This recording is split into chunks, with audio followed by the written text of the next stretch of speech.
வருஷம் சிவகங்கை தொடர் வண்டி நிலையத்துக்கிட்ட ஒரு நாடகம் நடந்துச்சு. அந்த நாடகத்துல மேடையில் நிக்கிற போது ஒரு பையன் கீழே இருந்து மேலே ஏறி வந்தார். அந்த பையன் பேரு அப்புறம் கேட்டு தெரிஞ்சுக்கிட்டேன். ஒரு 8 வயசுக்குள்ள இருக்கும், செக்கச்சவேர்னு இருந்தாரு, நெத்தி நிறைய விபூதி, கழுத்துல ருத்ராட்சம்.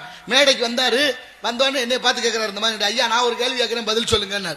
அப்படியா, என்ன தம்பி கேள்வி? கேளுங்க கேளுங்க ஐயான்னு. ஒளி வாங்கிய கீழே இறக்கி வச்சிருந்தாரு. கடல்ல கப்பல் கவிழ்ந்தாலும் கன்னத்தில் கை வைக்காதேன்னு சொல்றாங்களே, எந்த கண்ணம்னு கேட்டார். எந்த கண்ணம்னா அப்ப 2-3 கண்ணா இருக்குன்னு தானே அர்த்தம். ஒரு வினாடி அப்படியே தம்பிச்சு போனேன். சஷ்டி என்று அது நடந்தது. தம்பி கேட்ட கேள்வி என்ன? கடல்ல கப்பல் கவிழ்ந்தாலும் கன்னத்தில் கை வைக்காது அப்படின்னா சில பேர் சொல்லுவா, என்ன காலங்காத்தால கன்னத்துல கையை வச்சுக்கிட்டு கப்பலா கவுந்து வச்சு கையெடு கன்னத்துல சொல்றோம் இல்ல, அதைத்தான் நம்ம நினைச்சுக்கிட்டு இருந்தோம். ஆனா அதுல இன்னொரு அர்த்தம். கண்ணம்னா திருட்டு.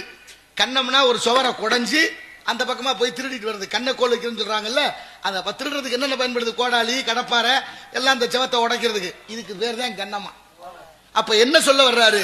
கடல் வழியாக வியாபாரம் பொருள் தேடி நீங்க போற போது புயல் மழை அப்படி வரும்பொழுது காத்துல சிக்கி படகு கவிழ்ந்து நீங்க கொண்டு போன பொருள் எல்லாம் சேதமாகி நட்டமாகி போனாலும் இன்னொருத்த பொருள்ல கண்ணை வைக்காதேன்னு சொல்லி திருடு வேலை செய்யக்கூடாதுன்னு சொல்லியது. இப்படி மகத்துவமான தன்மைகளும் பழங்களும் கதைகளும் நமக்கிட்ட இருக்கு.